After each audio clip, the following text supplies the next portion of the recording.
Bonsoir à tous. Donc effectivement, ma mission ce soir, c'est de vous parler du Passe Sport. C'est un dispositif qui a été créé en 2021 et qui s'adresse à un certain nombre de personnes. Il y a des critères de bénéficiaires. Du coup, on peut passer à la diapo suivante. Et, euh, D'accord. et c'est une aide vraiment pour favoriser l'activité physique et sportive. Donc là, vous voyez qui peuvent être bénéficiaires, surtout les jeunes et les adultes en situation de handicap, là, bénéficiaires de l'allocation adulte handicapé. Il y a aussi les étudiants boursiers jusqu'à 28 ans. Voilà, donc il faut pas hésiter. La campagne est toujours en cours. Les années précédentes, euh, les clubs pouvaient saisir les passes sport. Là, on vous mettra dans la diapo suivante. C'est sur le compte asso qu'il faut saisir. Mais ça se termine au 31 décembre. Et là, par exemple, en 15 jours, on a eu 700 passes sport inscrits supplémentaires. Donc vraiment, n'hésitez pas. Il y a encore un mois que ce soit les bénéficiaires ou les structures, pour vraiment entamer la démarche, il n'est pas trop tard pour cette rentrée. Par contre, il faudra saisir vite pour les associations. Parce que, enfin, pour les structures qui veulent enregistrer les passes sport et bénéficier là, de l'aide de 50 euros, parce que le compte asso va fermer plus tôt en 2025, genre les saisies la première semaine de janvier. Voilà. Là, pour la saison 2023-2024, il y avait jusqu'en avril, mais là, il faudra Première vraiment semaine de janvier. viser le 31 décembre dans l'idéal et première semaine de janvier, ça sera encore admis. Il y a sur le 21 euh, un taux de recours, enfin même en Bourgogne-Franche-Comté, un taux de recours seulement de 20% du passe-sport. Donc c'est un jeune sur cinq qui utilise le passe-sport. L'objectif, c'est un sur 3. Donc, n'hésitez pas à nous faire remonter également les freins. Pourquoi les jeunes n'en profitent pas? On peut passer à la diapo suivante, du coup, où il y a plus les modalités de fonctionnement. Oui, c'est bon. Voilà. Euh, donc, c'est une aide qui est utilisable une fois, qui est personnelle. Ceux qui en sont bénéficiaires, normalement, ont reçu un message avec leur code. Si toutefois ils n'ont pas reçu, vous avez le contact là, qui est au niveau régional, Florent Clerc. Il peut rapidement, en une semaine, s'il y a un problème de création de code, le faire. Il y a aussi un site, si vous tapez pas ce sport sur Internet, qui est assez réactif, beaucoup plus lisible que les années précédentes. Il a été vraiment relifté, il est bien fait, c'est clair. Donc, que ce soit les bénéficiaires ou les structures qui veulent enregistrer les passes sport, ne pas hésiter à aller à la fois sur le site du Passeport ou à contacter Florent Clerc pour tout problème. Qu'est-ce que je peux dire d'autre? Les remboursements donc de 50 euros par bénéficiaire du Passeport ne sont pas versés aux familles, mais directement aux clubs ou aux structures pouvant bénéficier. Alors, je dis club ou structure parce que du coup, c'est nouveau depuis l'an dernier. Les salles de remise en forme, les structures plutôt privées à but commercial sont aussi éligibles à cette aide. Il faut quand même que la personne bénéficie d'un minimum de 10 séances pour bénéficier de cette aide à la pratique sportive. C'est utilisable et cumulable avec d'autres aides d'une collectivité, par exemple pour l'aide à la prise à la licence. C'est utilisable à la fois sur la cotisation et sur la licence en elle-même. Voilà. Voilà, ça Euh, marche. qu'est-ce que je peux dire là. Donc, s'il y a des problèmes de création de code, c'est résolu en une semaine en général. Le club si c'est un club nouveau qui doit créer son compte, il n'y a pas de souci aussi que ce soit bah, par l'intermédiaire de Mario Ducdos ou par Florent Clerc d'aider à la création du compte du club sur le compte asso. Voilà, je crois que ce sera la diapo suivante ou peut-être encore après où on parle du compte asso. Les remboursements sont beaucoup plus fluides. Tous les mois, il y a l'agence de services et de paiement qui édite des remboursements. Donc, c'est un dispositif normalement qui est voué à perdurer encore en 2025. sur le devenir, voilà. Même les petites structures qui ne seraient pas affiliées à une fédération, qui n'auraient pas un agrément jeunesse éducation populaire, on peut voir un peu du sur-mesure suivant leur code APE, NAF et tout ça, si c'est possible de les intégrer. Donc, n'hésitez pas à contacter le référent quand il y a du cas par cas, quand il y a des choses qui coincent. Hum, voilà, et en Côte d'Or, donc du coup, j'avais relevé les chiffres de la Bourgogne-Franche-Comté. Et de la Côte d'Or, on est à peu près à 9000 inscrits là. Si vous allez sur le site du Passeport, sur la droite, vous avez un tableau de bord et par région, on peut voir presque en temps réel où est-ce qu'on en est. Donc en Côte d'Or, voilà, 9085 inscrits sur 44 715 personnes éligibles. Donc vous voyez, il y a encore une marge de progression. Voilà. Et maintenant, bah, je suis ouverte pour répondre aux questions que je pourrais répondre.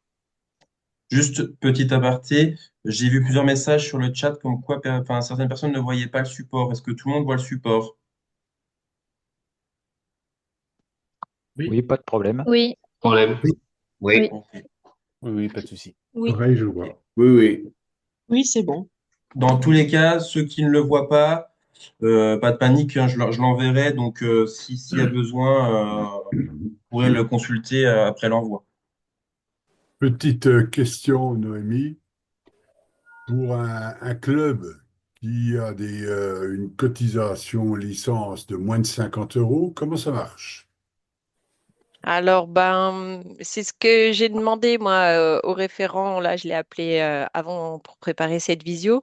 Il m'a dit, bon, d'accord, des fois, la licence, elle est à moins de 50 euros, mais quand on fait cotisation plus licence, normalement, on les dépasse, ces 50 euros. Voilà. Donc, effectivement, on ne peut pas ajuster et rembourser moins, quoi. Il faut quand même que l'addition cotisation plus licence arrive à ce montant minimum de 50 euros.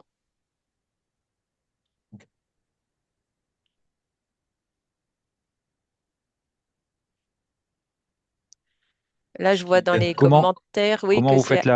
Oui, comment vous savez si ça arrive ou pas? Vous faites des vérifications ou comment ça, si ça arrive? ben, vous dites il faut au moins que ça arrive à 50 euros, mais comment vous faites pour vérifier que ça arrive, que la cotisation plus la licence arrive à 50 euros? C'est ma question en fait.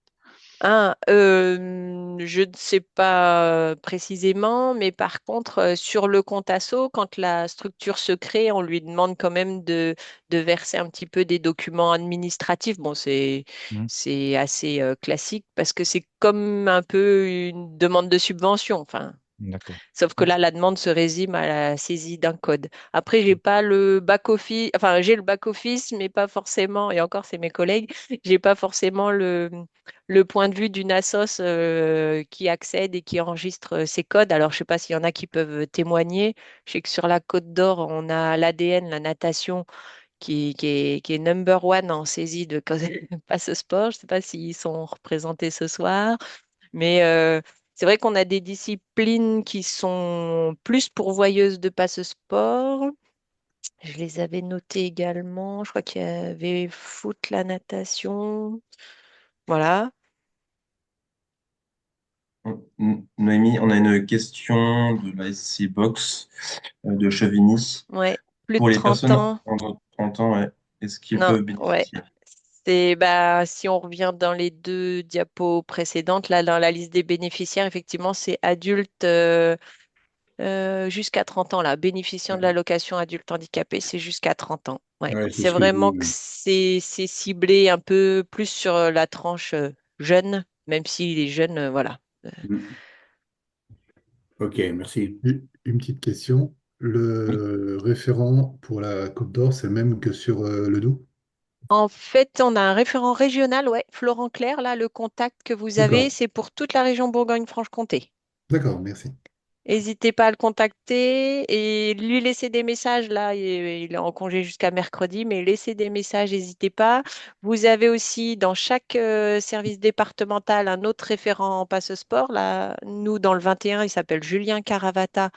Il ne pouvait pas être là ce soir, c'est pour ça que je fais la porte-parole du dispositif Passeport. Mais voilà, n'hésitez pas, dans chaque service départemental jeunesse et sport, il y a aussi un référent. Une petite question, alors c'est pas vraiment sur le passeport, mais c'est sur le compte asso. Le compte asso, quand on s'y connecte, il n'y a pas forcément toutes les bonnes. Alors, j'ai déjà eu des soucis en début de saison où les données de l'année dernière, pour certaines, avaient disparu, des fois réapparaissaient, tout ça. Il y a eu des infos remontées là-dessus. Et aujourd'hui, bon, on a été remboursé, mais on avait peur parce que j'ai re-rentré le RIB. Et sur le compte asso, ils nous disent que le RIB doit être avec les mêmes adresses que le club, sauf que ça, c'est pas possible. Mais bon, a priori, ça a l'air d'avoir marché puisqu'on a été remboursé. Mais Ouais, c'est ça, effectivement. Entre SIRET, l'adresse du SIRET, l'adresse de votre RIB, ce qui est déclaré au greffe des assos, toutes ces informations-là de domiciliation de l'association doivent vraiment concorder pour ouais, pas alors poser problème. sauf que le RIB, la banque, elle nous impose que ça soit l'adresse du président. Ça, ouais. Bon, a priori, ça n'a pas posé de problème, on a été remboursé. On avait peur, on a touché du bois, mais on a été remboursé là, des derniers qu'on a saisis, mais de ceux qu'on a saisis. Mais là, la banque, mon président m'a dit non, la banque, elle ne veut pas mettre l'adresse de l'association, elle doit mettre celle du président. Ah, Donc, ce qui fait qu'en effet, j'ai une différence sur le compte asso entre l'adresse de l'association et l'adresse sur le RIB. ouais, ouais, ouais. Bah, nous, c'est Alors, ce il y a qu'on bien a marqué le nom du aussi dans les club, critères. Mhm. mais sur le. Alors, je sais pas. Donc, ça me met un message sur le compte asso comme quoi il faut vérifier ça, mais je ne sais Ouais. pas quoi faire parce que je ne peux Bah, pas c'est changer l'un normal à qu'il y ait l'autre. ce message parce qu'en fait, c'est pour vérifier que les données de l'association soient bien à jour et qu'on n'aille pas Hmm. virer sur un ancien Je, compte ou je- quoi que ce je- soit. je le comprends bien. Alors, déjà, je comprends pas pourquoi les RIB ont disparu entre l'année dernière et cette année. On ne sait pas. Il y a des choses qui ont disparu, les informations se sont modifiées, pourtant personne n'allait se connecter. Oui, voilà. Est-ce que le code pour Bon, connexion je au vais pas, compte, vous êtes ouais, je vais plusieurs ou pas? pas, voilà, je vais pas monopoliser. Est-ce qu'il y a un contact qu'on peut avoir pour savoir un petit peu, essayer de mettre à jour ce truc-là ou pas? Ah, alors, effectivement, toutes les données doivent être à jour sur le compte asso. En général, quand vous entrez sur le compte asso, c'est central, les données Hmm. administratives de la SOS. Et en haut à droite, vous avez les demandes de subvention. Ouais, Sur le compte asso en lui-même, il y a la petite bouée de sauvetage, me semble-t-il. Quand Il y a le contact, ouais. si vous voulez un peu du SAV sur le ouais, site en mais bon, lui-même. ça, je vous avoue que j'ai posé la question pour le RIB, on m'a répondu, bah, il faut changer l'un ou l'autre. Bah ouais, mais ça, c'est pas possible. Donc, Et après, sinon, bah, il y a les conseillers, alors bah, comme les CRIB, donc Mario, Duc d'Os, encore une fois, qui peuvent vous accompagner. Et puis nous, dans les services aussi de jeunesse et sport, là, c'est mon collègue Laurent Daillé, vous aurez son contact quand on parlera du FDVA, parce que c'est d'accord. aussi par le compte asso que ça transite. Et puis, on Ok. verra suivant le temps à la fin de la visio, mais on a prévu avec Mario un petit peu de navigation sur le compte asso Hmm. pour Mais montrer. naviguer, ça va bien, c'est surtout que les informations sont pas toutes bonnes, quoi. Et puis, je sais pas pourquoi on les a perdues entre l'année dernière et cette année. On n'a rien fait. Et, Alors, faut bien vérifier à chaque fois qu'on télécharge des documents, qu'on passe à une page suivante, bien enregistrer, enregistrer ouais, ouais, avant. mais Voilà. l'année dernière, le RIB, il était enregistré. Pourquoi il a disparu cette année? Alors, bah, c'est peut-être avec cette histoire de non-concordance Ah, peut-être. des Mais adresses, quoi. du coup, Normalement, ça disparaît pas. ça pose un problème, du coup. Mm. Parce que moi, je peux pas avoir les deux à la même adresse, puisque l'adresse de l'association, c'est à la mairie, et l'adresse du président, il n'habite pas à la mairie. Ok, Et là, très ça bien. pose un souci. Bah, peut-être revoir la banque, ce sera peut-être plus flexible que l'administration d'État. Bah, Je sais apparemment, pas. non. D'après mon président, non. D'après le président de l'association, non. Il a dit Bon. non, la banque, elle ne veut pas, parce qu'elle ne veut pas envoyer ça à n'importe qui, donc elle veut que ça arrive au président. Donc là, et ça pose un souci. Mm. Voilà. Donc c'est pour ça que je voulais échanger, voir ce qui était possible de faire, peut-être pour le faire valider autrement, ou je sais pas. Mais Je là, pense que toutes les personnes qui vous accompagneront s'en Ouais. tiendront aux notes qu'on a et comme ouais. quoi les coordonnées bancaires, administratives doivent toutes être coordonnées, harmonisées sur tous les documents de l'association. Mm. Sauf que là, bah, je vois pas comment on peut faire. Changer de banque.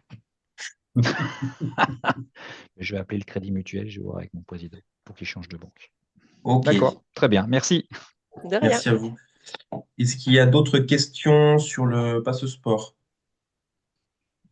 Je ne pense pas, j'ai pas vu d'autres demandes. Ok. Et ben, on va pouvoir passer à la partie du conseil départemental. Donc, les aides du conseil départemental. Donc, Davy Moret qui est arrivé et Emmanuel Levrino également vont pouvoir débuter leur présentation. Davy, je te laisse la parole. Ou Emmanuel, d'ailleurs. Oui, je vais commencer. Bonjour à tous. Alors, je m'excuse par avance parce que je vois que là, vous ne me voyez pas, a priori. Oui, on t'entend Mais très bien. vous m'entendez. Tout à Vous fait. m'entendez. Donc, c'est déjà une bonne chose. Donc, moi, je vais commencer par le FAVA, donc ce qui est le Fonds d'aide à la vie associative. Donc c'est une aide départementale qui est destinée, je dirais, à tout type d'associations, donc y compris les associations sportives. Donc, l'objectif, c'est de contribuer à l'animation des territoires en aidant dans leur fonctionnement les associations. Donc c'est plutôt pour des associations à rayonnement local. Hein, on va dire qu'on ne va pas subventionner un club pro avec ce type de subvention. Donc, alors la particularité, c'est que pour obtenir ce type d'aide, il faut passer par les conseillers départementaux du canton, du siège social de l'association. Donc ça sert à rien de s'adresser directement au service. Il faut passer par les élus, le secrétariat des élus. Alors donc là effectivement il n'y a pas à l'heure où je parle, il n'y a pas de téléservice dédié, contrairement à d'autres dispositifs. On fonctionne encore sur du dossier papier. Donc voilà. Après, on aimerait bien dans l'avenir passer au démat, mais bon, pour l'instant, c'est pas encore le cas. Donc pour se fonder dans la vie associative. Alors, une petite précision, il ne faut pas confondre avec le FDVA. Je le dis parce que souvent, nous, quand le FDVA arrive à échéance, on est contacté en direct et on explique aux associations non, c'est pas nous qui instruisons les demandes de FDVA, mais nous, c'est le FAVA. Voilà. Donc, c'est une petite précision, mais qui peut, des fois, voilà, il y a des petites confusions. Voilà. Euh, alors, juste aussi peut-être une précision. Donc, c'est une enveloppe quand même de 346 000 euros, un petit peu plus même. Bon, sachant qu'on reçoit plusieurs centaines de demandes à l'année, donc c'est quand même, on va dire qu'on reçoit pas mal de demandes. Le conseil que je donnerais aussi, ce serait quand même de déposer vos demandes plutôt, en tout cas de contacter vos élus de canton, plutôt sur le premier semestre. Sur le deuxième semestre, c'est jouable aussi. Hein, en théorie, c'est toute l'année. Mais il faut savoir que chaque élu a une enveloppe qui est proportionnelle à la taille de son canton. Donc, j'allais dire, plutôt vous faites la démarche de solliciter votre élu, plutôt vous aurez une suite. Voilà. Là, à titre d'exemple, si vous sollicitez maintenant, les enveloppes sont quasiment à zéro. Donc, pour la plupart, donc ça sert à rien. Donc, il vaut mieux attendre le début de l'année 2025 pour faire cette démarche de FAVA. Est-ce qu'il y a des questions sur ce fonds d'aide à la vie associative? Une petite question. Et Oui. comment sont priorisées les demandes, en fait? C'est le premier qui demande qui a? Alors là, je vais pas voter en touche, mais je dirais ça appartient aux élus, c'est un choix. Hein. Moi, le conseil que je donnerais, si vous n'êtes pas connu, si votre association n'est pas connue par vos élus de canton, demandez un rendez-vous pour expliquer un petit peu ce que fait votre association, parce que nous, on se rend compte que la plupart, alors notamment quand c'est des élus qui sont nouveaux, nouvellement élus, ils connaissent pas très bien les associations. Donc là, je conseillerais plutôt peut-être de demander un rendez-vous pour expliquer un petit peu ce que vous faites. Il y a pas de, comment dire, il n'y a pas de règlement interne, de priorisation. On va dire que c'est vraiment un choix du politique, pour le coup. Aussi bien sur la priorisation que sur le montant, etc., quoi. Exactement, exactement. Alors après, il y a quand même du bon sens. On va dire que si l'association a une certaine taille, elle bénéficiera en principe d'une aide un peu plus importante qu'une association dans une toute petite commune. Voilà. Parfait. Parce que de toute façon, les enveloppes qui sont attribuées aux élus, elles sont proportionnelles aussi, le montant est proportionnel à la taille du canton. Donc j'allais dire, plus le canton est gros, plus l'enveloppe est importante. Alors vous allez me dire, il y a plus d'associations aussi. Voilà. Merci. Emmanuel, il y a une De rien. question, bon, j'ai quand même répondu sur Oui, le chat, et il y a une oui. question sur comment récupérer le formulaire. Alors, justement, c'est ce que je dis. Nous, on donne pas de formulaire. Il faut s'adresser directement au secrétariat des élus du canton, du siège social de l'association, je précise. C'est exactement comme ça. Enfin, pour en avoir bénéficié, c'est vraiment les élus qui envoient les formulaires, qui informent des Voilà. conditions, qui traitent les dossiers. Et enfin, vos élus vous informeront vraiment. Et enfin, moi, c'est le canton de Marsanne et Chenôve. Et franchement, c'est clair et net. Il n'y a pas il y a pas d'ambiguïté. Merci. D'autres questions sur ce fonds d'aide à la vie associative? Je pense qu'on peut passer à la suite, Emmanuel. Oui. Alors, je vais vous parler d'autres dispositifs que peut-être certains d'entre vous connaissent. Ça s'appelle les trophées de l'engagement catégorie association. Donc, c'est un dispositif qui concerne, tout comme le FAVA d'ailleurs, tout type d'association, mais y compris les associations sportives. L'idée, c'est de mettre en avant les associations côte-d'Orienne qui œuvrent dans différents domaines, que ce soit la solidarité, l'éducation, l'environnement, les valeurs républicaines, la citoyenneté, le bien vivre ensemble, le sport, la culture et l'inclusion sociale. Donc effectivement, le critère administratif va avoir au moins un an d'existence. Là, contrairement au FAVA, on a un téléservice qui est ouvert grosso modo, je dirais de début juillet jusqu'à fin septembre. Donc tous les ans, on ouvre ce téléservice. Donc il y a différentes catégories dans ce trophée des associations. On a un trophée qui s'appelle le trophée Albert Corret, donc qui est vraiment dédié au sport. D'ailleurs, tous les ans, on a des associations sportives qui participent. Donc l'idée, c'est vraiment de ce prix Albert Corret, c'est de récompenser toutes les associations qui œuvrent pour développer toutes les pratiques sportives. Je pense notamment, par exemple, là cette année, on a eu une association sportive qui a considérablement féminisé son bureau, y compris aussi auprès de ses bénévoles. Donc c'est une association effectivement qui a. Alors je peux pas la nommer parce que on va annoncer les résultats la semaine prochaine, en début de semaine prochaine. Donc je voudrais pas spoiler. Donc voilà. Elle va même obtenir un prix coup de cœur. Donc ce qui est intéressant, c'est que donc les différentes associations qui sont récompensées perçoivent une dotation de 1 000 euros.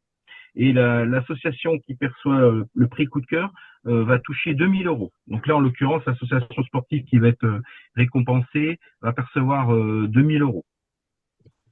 Donc, je continue. Hein. Donc, par rapport à ces trophées des associations, on a son alter ego avec le trophée des jeunes, catégorie jeunes.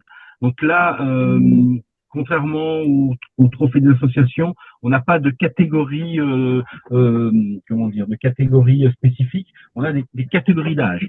Donc toutes les thématiques peuvent candidater. On a des trophées 11-14 ans, 15-18 ans, 19-25 ans, trophée action collective et le prix coup de cœur. Donc tous les ans, on a des jeunes qui s'inscrivent à ce trophée.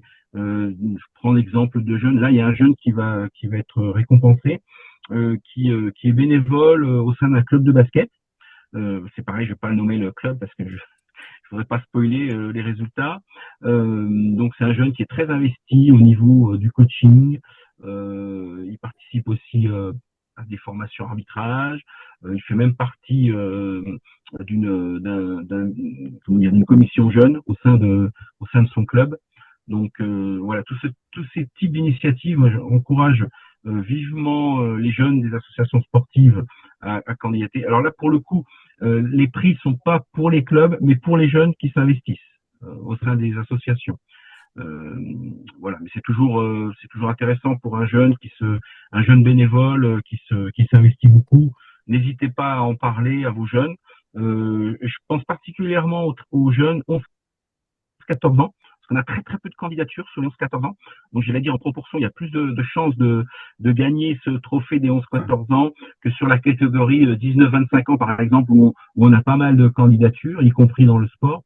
Donc sur les catégories 11-14 ans, il y a très peu de candidats. 15-18 un petit peu, mais c'est pas non plus énorme.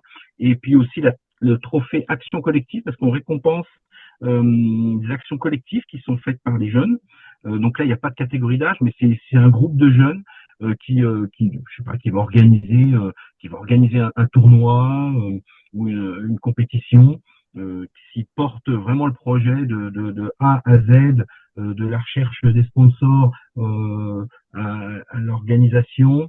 Donc là, effectivement, ça peut être aussi une belle action qui peut être récompensée dans le cadre de ce trophée des jeunes. Donc là, tout comme le trophée des associations, le dépôt de candidature peut se faire sur le site internet, sur le 3W Côte d'Or.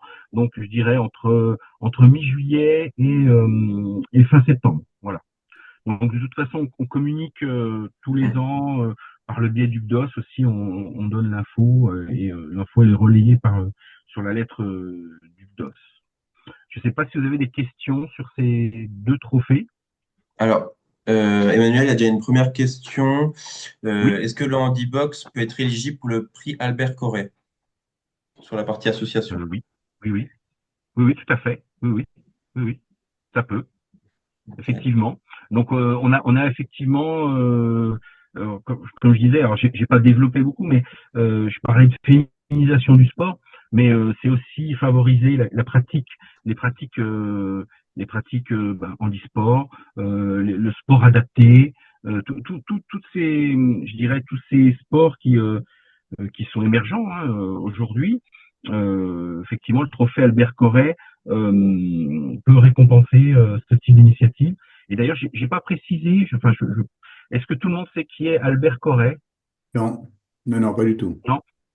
Alors, je vais vous préciser. Albert Corret, en fait, c'était un coureur de fond originaire de Meursault. Qui en 1904, donc ça remonte, a participé aux Jeux Olympiques de Saint-Louis et il a fini deuxième au marathon. Et pendant plus de 100 ans, en fait, les Américains, parce qu'en fait, ce jeune sportif était coureur de fond et il faisait partie il vivait aux États-Unis à l'époque. Et il avait, on va dire, immigré parce que, comme vous le savez ou vous le savez peut-être pas, au début du XXe siècle, en Bourgogne, il y a eu la crise du phylloxéra. Donc, à Meursault, toutes les vignes étaient quasiment mortes. Donc, il y a beaucoup de personnes qui travaillaient dans le monde viticole qui s'est exilé aux États-Unis ou ailleurs. Et lui, Albert Corret, il fait partie effectivement de ces gens de la Côte de Beaune qui sont partis aux États-Unis, mais qui ont continué leur pratique sportive parce qu'ils faisaient déjà des compétitions en France. Et donc, ils faisaient partie d'un club aux États-Unis. Et le comité olympique américain l'avait inscrit sous la bannière américaine, et alors qu'il était français. Et pendant 100 ans, sa médaille d'argent a été attribuée au comité olympique américain. Et il y a 4-5 ans, un collectif d'élus côte-d'Oriens a fait un recours auprès du comité olympique en disant, mais attention, ce monsieur-là, il a la nationalité française, donc nous, on demande à ce que sa médaille d'argent soit réattribuée au comité olympique français. Et du coup, le recours a été validé et sa médaille est revenue dans le giron du comité olympique français. Donc c'est pour ça qu'on voulait rendre hommage à ce sportif, d'autant plus que le marathon de 1904 est considéré comme un des plus difficiles de l'histoire du marathon. C'était les organisateurs américains voulaient faire des tests entre guillemets, voulaient vraiment un marathon expérimental. Ils ont prévu qu'un seul ravitaillement pendant toute la course. Et la course a démarré à 13 heures, donc en plein soleil, et le parcours a été très très poussiéreux. Donc il y a des coureurs qui ont fini avec des hémorragies internes. Enfin, c'est pour ça qu'on considère c'est une course dantesque, et les spécialistes disent que c'est le pire marathon de l'histoire. Aujourd'hui, on considérerait que c'est de la maltraitance pour les athlètes, quoi. Voilà. Voilà, petit aparté pour rendre hommage à cet athlète originaire de Meursault que pas grand monde connaît finalement, parce que bon, ça remonte un petit peu quand même. Ok. Merci. Il y a une autre question, Voilà. Emmanuel, sur le trophée engagement en catégorie jeune. Est-ce que c'est le jeune qui candidat ou l'association? Alors, c'est une très excellente question, parce que je ne l'ai pas précisé. Donc, en fait, les deux. C'est-à-dire que soit le jeune peut faire acte de candidature individuellement, ou soit l'association peut candidater à sa place. Voilà. Donc, ce qu'on fera, si par contre, si jamais le jeune est récompensé, c'est déjà arrivé, on prendra contact avec lui en disant, bah voilà, il nous faut vos coordonnées bancaires pour que vous puissiez recevoir le prix. Alors, j'ai pas précisé le prix. C'est pour les jeunes, c'est des prix de 300 euros. Pour le prix coup de cœur, c'est 600 euros. Et puis pour le prix collectif, il y a 1000 euros à se partager en fonction du nombre de membres du collectif. Ok. Pour Est-ce le qu'il y trophée a Albert d'autres Corret, questions? Oui, oui, pour Oui. le prix Albert Corret, il faut candidater, c'est l'association qui candidate. Alors, oui, oui, tout à fait. Ça c'est pour les associations, c'est pas le trophée Voilà. jeune. Ouais, Donc on va sur le site www. ouais, tout à fait, tout à D'accord. fait. Ok. Alors, ne pas hésiter s'il y a des questions, des doutes, vous pouvez nous contacter, je dirais, à partir du mois de mai-juin. Voilà. Ouais. Ok. Ça marche. Je vais peut-être laisser la parole à mon collègue Davy. oui, j'allais dire Davy va pouvoir prendre la parole. Je pense qu'il n'y a plus de questions sur cette Ok. partie-là. Davy, je te laisse la parole.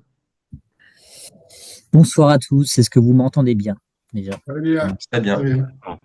Ok.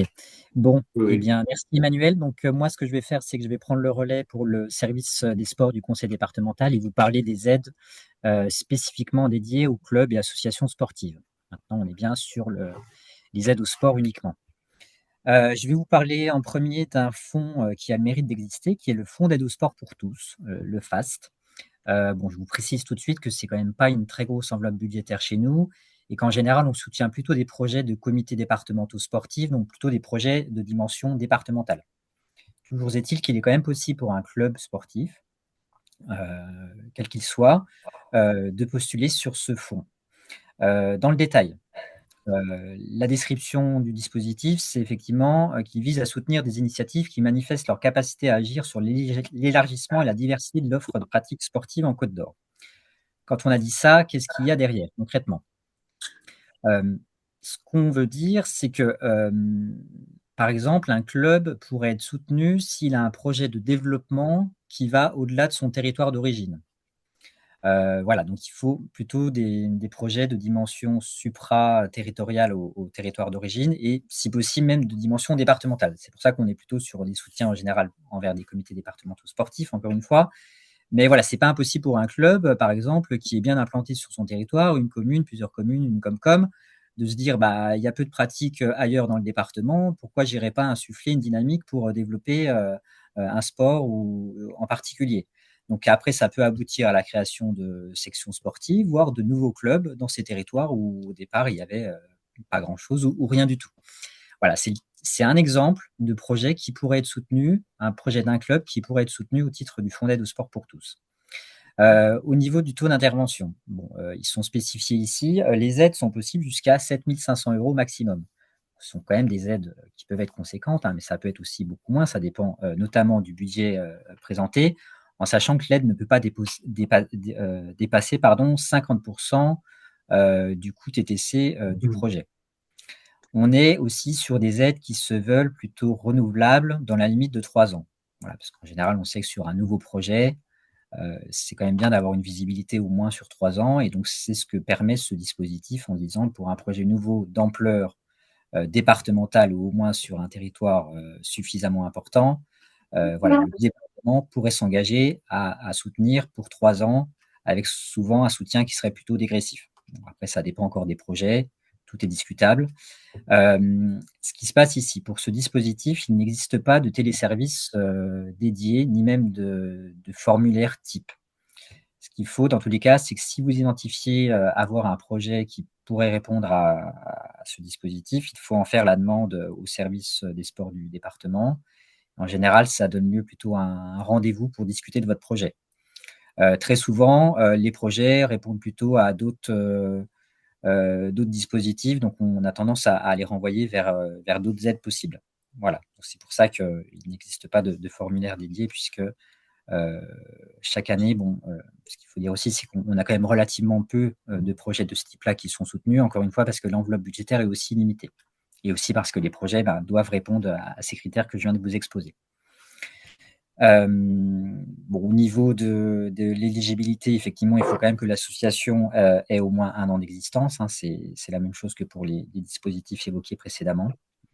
Et aussi, une dimension que je n'ai pas évoquée, c'est que voilà, quand on est sur une échelle territoriale importante, il faut que le projet associe, en plus du club, d'autres partenaires institutionnels sur les territoires. Donc, ça peut être des communes, des Comcom, ça peut être des établissements médico-sociaux, des centres sociaux ou culturels, sportifs, etc. Mais en tout cas, il faut plusieurs intervenants, plusieurs partenaires sur les projets, pas uniquement un projet de club sur un territoire.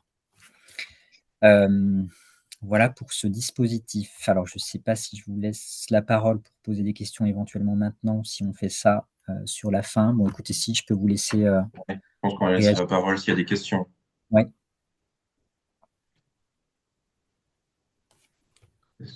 J'en ai pas vu dans le chat. Je ne sais pas si quelqu'un veut prendre la parole, s'il y a des demandes particulières par rapport au FAST. Bon, je pense qu'il n'y a pas de questions, donc on peut passer à la suite. Vas-y, Davy. Davy, juste une précision. Est-ce qu'un club qui s'est créé, d'une discipline qui n'existait pas sur la commune ou sur le canton, qui se crée, donc au bout d'1 an, est-ce qu'elle peut faire une demande parce que automatiquement, elle aura des besoins conséquents? En fait, non, ça ne répondra pas a priori au dispositif, puisqu'on n'est pas sur une aide au fonctionnement, même si l'association effectivement est nouvelle et a des besoins pour son développement, ça restera un projet de club sur son territoire. En tout cas, en apparence, présenté comme ça. Donc, Après, ce sera plus voilà. sur le FAVA, alors. Oui, ce sera effectivement plus sur le FAVA, parce que voilà, moi, quand je présente ce dispositif-là, c'est aussi pour dire que ce n'est pas une aide au fonctionnement, c'est une aide sur projet et sur projet de dimension départementale ou territoire suffisamment important. Voilà, pour les clubs sportifs, il n'y a pas d'aide au fonctionnement accordée par le conseil départemental. Et donc, je vais le préciser sur les autres aides présentées après. Je pense qu'on peut passer à la suite s'il n'y a pas d'autres questions, Davy. Alors, je veux bien la diapo suivante. Voilà. Les aides aux manifestations sportives. Donc, comme son nom l'indique, ce ne sont pas non plus des aides au fonctionnement, bien que indirectement, ça participe quand même au fonctionnement des clubs qui demandent une aide sur l'organisation de leurs manifestations sportives. Donc, c'est quand même finalement l'enveloppe la plus importante qui est sollicitée par les clubs dans le département, celle des manifestations sportives. On est globalement sur une enveloppe annuelle qui est autour des 180 000 € par an. Ça dépend, c'était un peu plus par le passé, ça dépend des demandes aussi annuelles. Globalement, jusqu'à maintenant, le département soutient une centaine de demandes par année. Voilà, ça peut être plus ou moins selon les années, encore une fois. On a vu une baisse assez importante pendant la période Covid et c'est plutôt bien reparti ces dernières années. Ce qu'il faut savoir, donc les aides aux manifestations sportives, globalement, elles sont possibles pour des manifestations de portée très locale ou de portée internationale. Il n'y a pas de distinction qui est faite là-dessus. On peut demander pour une petite manifestation comme une très grosse. Il y a quand même une limite à ça, c'est que le minimum de budget prévisionnel éligible présenté par une association porteuse de projet doit être de 1 000 € au minimum. Et donc, je parle bien ici de budget prévisionnel éligible. Puisque je vais prendre un exemple, vous êtes un club sportif, vous déposez une demande pour organiser une manifestation, vous avez, admettons, 10 000 € de budget, vous l'avez identifié, nous, on va vous le demander, vous avez listé toutes vos dépenses et vos recettes. Un certain nombre de dépenses ne vont pas être éligibles à une subvention du département. Vous pouvez retrouver le détail sur www.côte-d'or.fr et aussi sur la page du téléservice accessible sur www.mesdémarches.côte-d'or.fr. Ces dépenses non éligibles sont par exemple les dépenses de buvette, les dépenses d'alcool, les dépenses qu'on appelle les frais de gala. vous organisez une manifestation sportive, une course à pied ou tout ce que vous voulez. En complément du sport, vous greffez un concert ou quelque chose comme ça, plutôt d'ordre culturel. Les dépenses liées au concert ne sont pas éligibles à une aide du département sur les manifestations sportives. Donc, votre budget à 10 000 euros, s'il y a 2 000 euros de concert, ça descendra tout de suite à 8 000 euros de budget éligible. Même chose pour les autres dépenses non éligibles, la buvette, les frais d'hébergement ou de restauration dès lors qu'ils donnent lieu à des recettes en face. Si vous demandez une participation des personnes sur l'hébergement et la restauration, la dépense éligible, ce sera uniquement la différence entre les deux. Voilà, c'est un autre exemple. Sur la restauration, en général, peut être pris dans la dépense éligible toute la restauration pour les bénévoles, pour les personnes de l'organisation, les arbitres, etc. Ça reste une dépense éligible. Par contre, la restauration du public ne sera pas éligible à une aide, si toutefois elle était offerte au public, ce qui est quand même rarement le cas. Donc voilà, vous pouvez très bien avoir un budget de 10 000 euros de départ, tout de suite, Oui, assez vite. petite question. Pardon, oui. Tu dis les dépenses de buvette ne sont pas éligibles. Du coup, les recettes ne rentrent pas dans le budget non plus. Alors, oui, Bernard, effectivement. Bon, en fait, voilà, quand on demande le budget, on veut toutes les dépenses. Donc, quand on a dépenses en buvette, on a en face une recette de buvette. Donc, du coup, c'est mieux qu'on l'ait quand même. Si on ne prend pas les dépenses de buvette, c'est parce qu'en face, il y a des recettes qui, en général, sont supérieures aux dépenses. Donc, voilà, c'est un élément qu'on enlève de fait. Voilà, c'est... Après, toutes les dépenses n'entraînent pas forcément recettes derrière, mais en tout cas, celles que je viens de lister ne sont pas éligibles à une aide. Et une que je n'ai pas citée notamment, c'est aussi les aides liées au salaire des personnes employées par les clubs. On considère que c'est du fonctionnement annuel et classique, donc même si la personne est dédiée à l'organisation de l'événement, on ne prendra pas les frais de salaire, ni même les frais de téléphone, d'Internet, etc., qui restent du fonctionnement annuel classique des clubs. Par contre, si vous organisez une grosse manifestation et que vous faites appel à un prestataire externe dédié à l'organisation de la manifestation, là, ce sera une dépense, la facture du prestataire, éligible à une aide. On pourra la conserver, celle-là. Donc, pas les salaires des salariés du club, mais les prestations externes peuvent être éligibles. Voilà, donc une fois qu'on a défini le budget éligible prévisionnel, on a après un calcul qui se fait sur différents critères, donc que ce soit la discipline pratiquée, le niveau de la compétition, de très local à international, l'ampleur du budget, le lieu de la manifestation, si c'est en intérieur ou en extérieur. Tous ces éléments-là nous donnent une fourchette indicative de comment on peut soutenir l'événement. On se situe toujours au maximum à 20% du budget prévisionnel éligible. Donc sur notre budget qui est redescendu à 5 000 euros dans l'exemple, 20% de 5 000 euros, ce sera maximum 1 000 euros.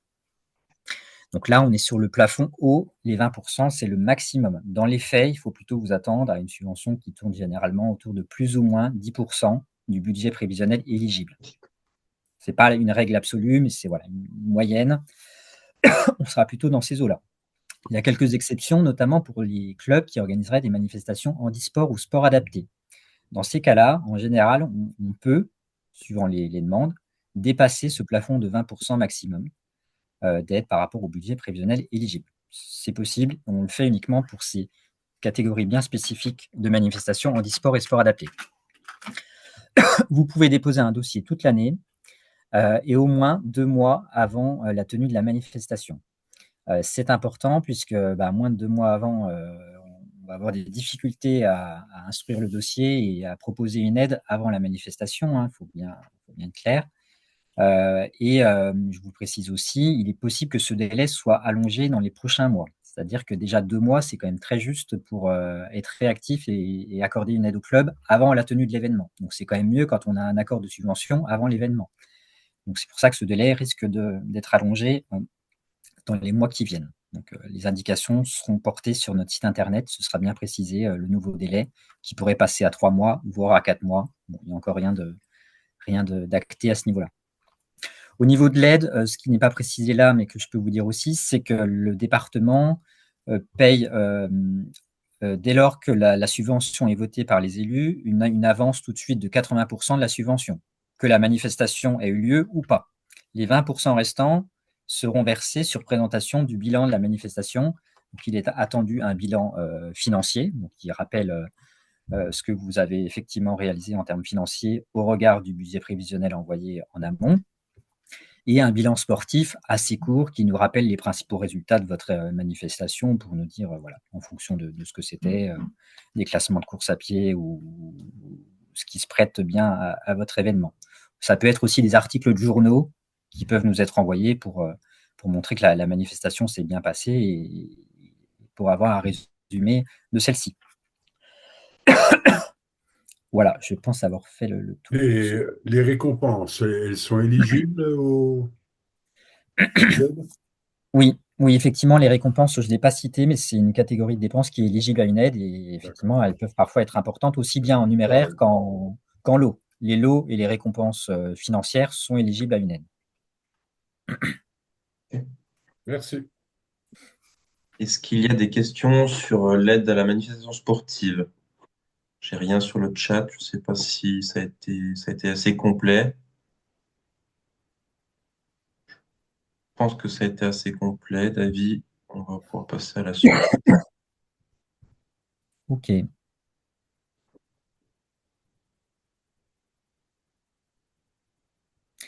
Eh bien, donc on enchaîne effectivement sur les aides aux clubs sportifs de haut niveau et aux sportifs de haut niveau également. Alors là, on a sur le sport de haut niveau 3 types d'aides possibles. La première, pour les clubs qui auraient une équipe première féminine ou masculine évoluant dans un championnat de niveau national.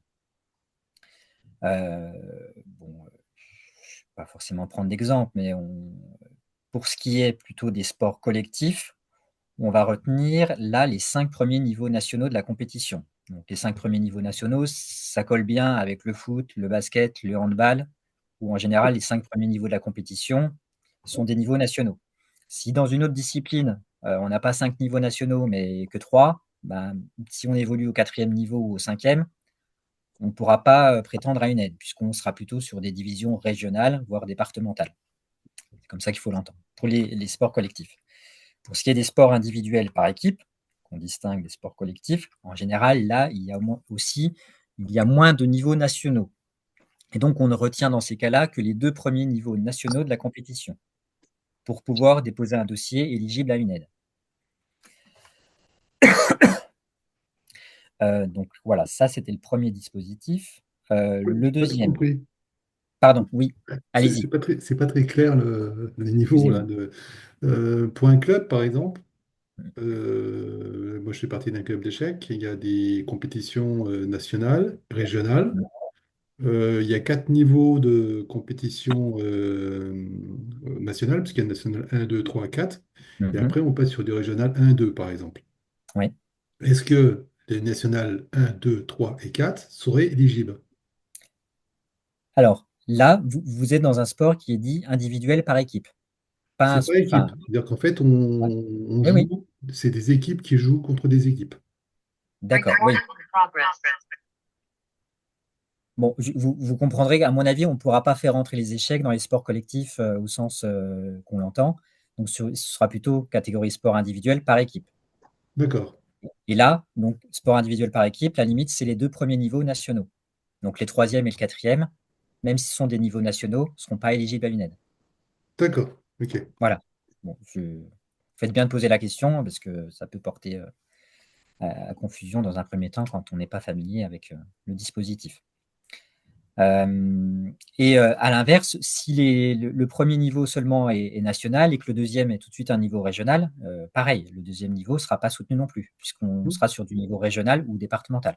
C'est toujours niveau national, dans la limite des 5 premiers niveaux pour les sports collectifs et des 2 premiers niveaux pour les sports individuels par équipe. Donc j'en viens ensuite à la deuxième aide qui concerne les aides pour les performances des athlètes. Et des athlètes, enfin des sportifs de haut niveau listés. Donc là, sur les performances, on est sur des demandes à effectuer par les clubs. On est un club, on a un ou plusieurs athlètes listés sur les listes ministérielles. Il est possible de demander une aide dès lors que son athlète est sur les listes élites, seniors ou relève. et espoir uniquement pour la catégorie handisport. Important de le préciser. En termes de performance, déjà l'inscription sur une liste, c'est quand même une performance importante en soi. Ensuite, jusqu'à maintenant, on demandait des critères un peu plus poussés, où on pouvait demander d'avoir fait un podium au minima dans l'année précédente à un championnat de France, ou avoir une sélection pour une sélection en équipe de France pour un tournoi international. Voilà, ça, ce sont des critères de performance qu'on avait jusqu'à maintenant. Il est possible que ces critères-là soient levés ou en tout cas réduits dans les années qui viennent pour minimiser la difficulté de pouvoir prétendre à une aide. Donc voilà, là-dessus, c'est à surveiller aussi s'il y a des évolutions dans les mois ou années qui viennent. Ce sera toujours mis à jour sur notre site internet et sur le téléservice. Donc le site internet de www.côte-d'or.fr et le téléservice www.mesdémarches.côte-d'or.fr. Ensuite, troisième aide possible, ce sont des aides en direct aux athlètes cette fois-ci. Ce ne sont plus les clubs qui déposent une demande, ce sont les athlètes ou leurs parents si les athlètes sont mineurs. Et là, ce sera une catégorie d'aide pour les déplacements. Donc pour les sportifs listés élite, senior, relève et espoir, cette fois-ci sans restriction. On peut faire une demande d'aide au déplacement dès lors qu'on est licencié dans un club du département, mais pour ses besoins et pour progresser dans le haut niveau, enfin pour aller encore plus loin, on a besoin d'aller s'entraîner dans une structure de type Pôle France, Pôle Espoir, Pôle Relève, toutes ces catégories d'établissements de haut niveau, qui ne sera pas situé dans le département. Là, on aura une attestation de la structure d'accueil qui dira la tête en question s'entraîne régulièrement dans mon établissement. Donc régulièrement, c'est toutes les semaines, tous les mois, enfin voilà, la période est à définir. Et là, on pourra bénéficier d'une aide au déplacement annuel, versée une fois en fonction de la distance de la structure d'accueil. On a 3 montants. De mémoire, ça doit être 500, 600 et 800 euros selon l'éloignement entre le club d'origine et la structure d'entraînement. Voilà. David, petite question sur ce sujet. C'est bien une structure d'entraînement, on va dire, fédérale. C'est pas le gars qui habite en Côte d'Or et qui est dans un club, admettons du centre ou qui est dans un club. À Paris, c'est une structure fédérale. Hein. C'est ça, oui, une structure fédérale et ce qu'il faut dire aussi, c'est qu'en général, la participation à un stage, même avec l'équipe de France très ponctuel, ce ne sera pas éligible parce que ça restera du ponctuel. C'est vrai qu'on a parfois ces cas avec des demandes de ce type-là. Il faut quand même être inscrit dans une structure de haute performance, où qu'elle soit fédérale, avec un programme et bien précis pour les sportifs qui sont accueillis là-bas, quoi. Davy, on a une question sur le chat. Quelle est la moyenne des montants attribués par un sport collectif olympique dans les 2 premiers niveaux nationaux? Alors, la moyenne. Bon, je ne sais pas. Il me semble qu'on affiche des montants plafonds sur notre site internet. Donc, pour les sports collectifs, les 2 premiers niveaux nationaux, c'est ça la question. Oui, c'est ça. Ouais. Que je ne dise pas de bêtises, mais là, effectivement, j'ai été déconnecté. Et on a une autre question, Jean-Louis, pendant que tu recherches. Il y a une personne qui demande si ces aides sont spécifiques à la Côte d'Or. Bon, je peux répondre, c'est oui. C'est pas proposé forcément dans le Doubs, c'est spécifique au conseil départemental de la Côte d'Or. Oui, là, ça reste effectivement des aides propres à chaque collectivité. Tout le monde ne le propose pas forcément. Ça dépend aussi de comment se structure l'offre sportive dans le département. Bon, nous, dans Côte d'Or, ce qu'il y a aussi, c'est qu'on a quand même plusieurs clubs professionnels qui sont soutenus sur d'autres critères. Mais pour en revenir à la question, quand on est dans un des 2 premiers niveaux de sport collectif, en général, on est plutôt un club professionnel. On n'est plus une association qui évolue à un niveau à haut niveau, mais amateur. Donc, vous donner une moyenne sera compliqué, puisque là, on sera plutôt sur des soutiens à des clubs comme la GDA Basket, Handball ou des FCO. Bon, voilà. Les aides là sont effectivement plus importantes que pour les autres clubs à un niveau qui évolueront à un niveau amateur. Donc, je ne sais pas si je réponds bien à la question, mais voilà, pour prendre quelques exemples. Effectivement, les aides pour les plus bas niveaux seront forcément moins importantes que pour les tout premiers niveaux.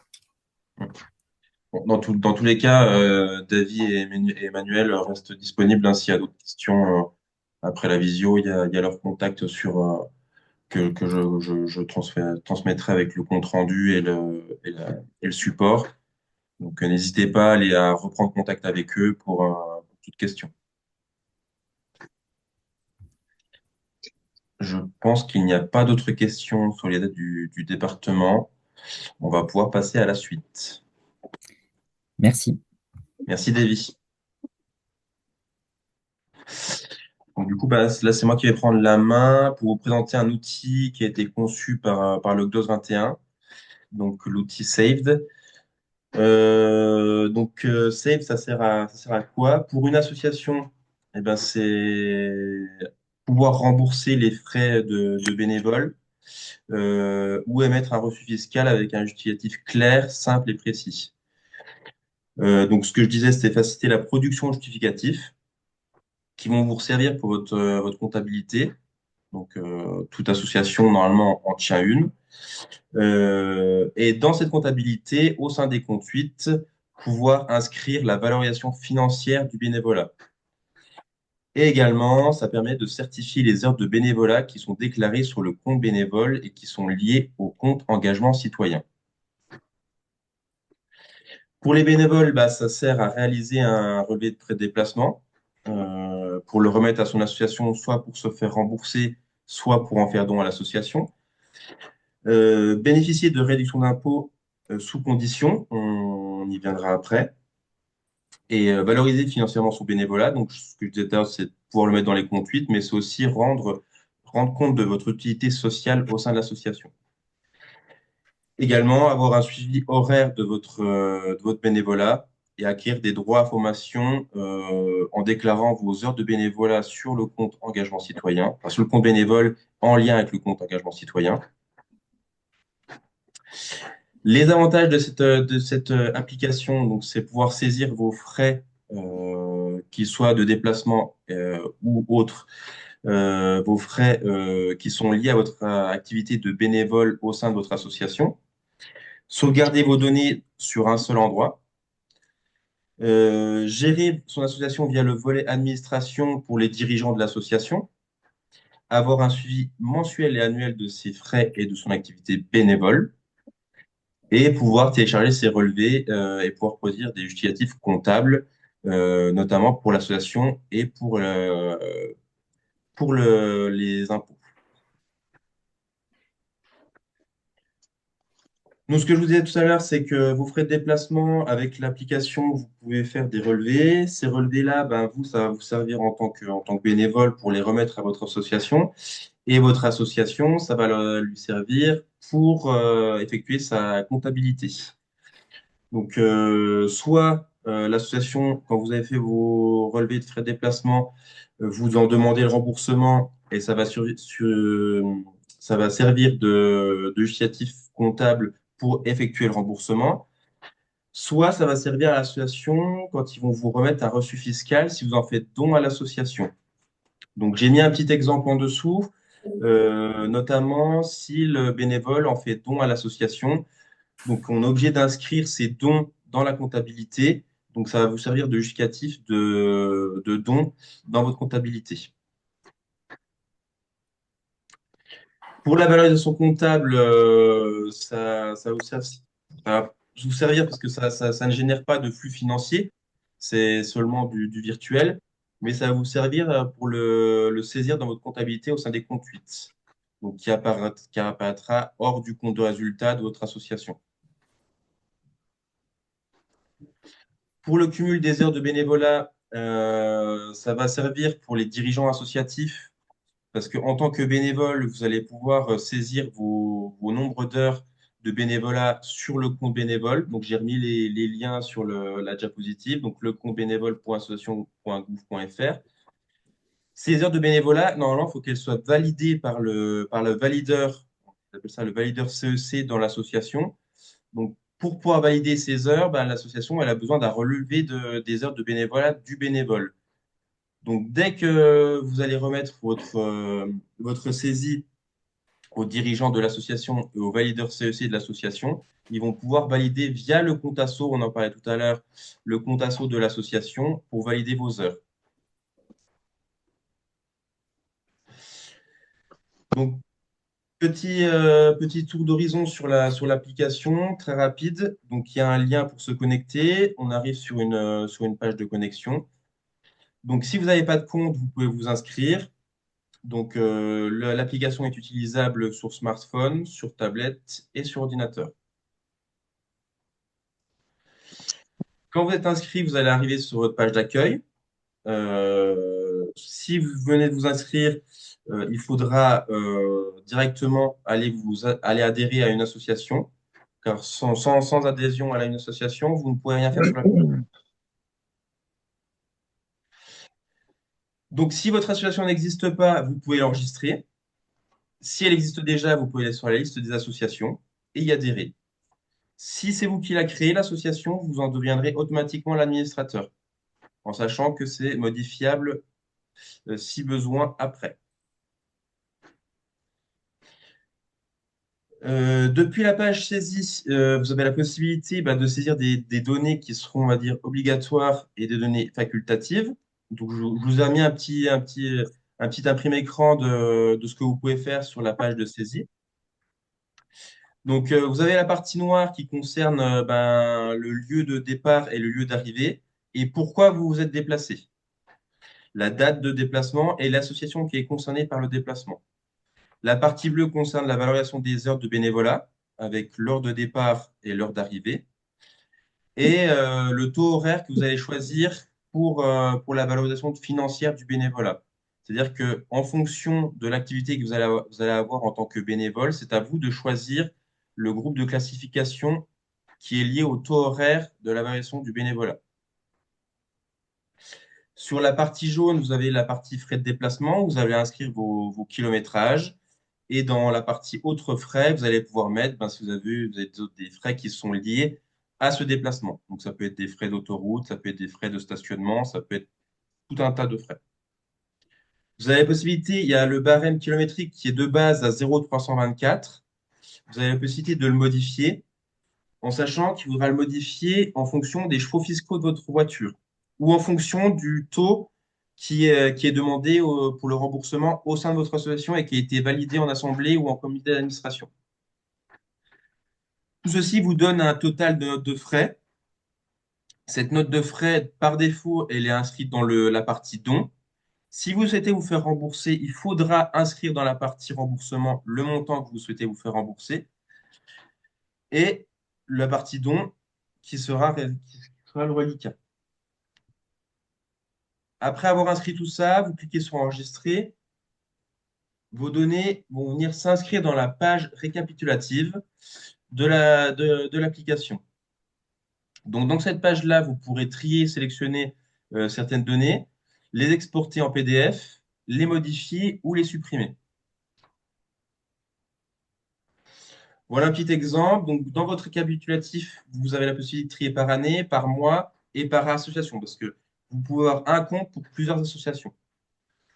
Vous avez le récap de votre nombre d'heures de bénévolat, des dons que vous avez effectués, de la valorisation que ça engendre, du nombre de kilomètres que vous avez fait et du nombre de remboursements que vous avez fait également, que vous avez demandé.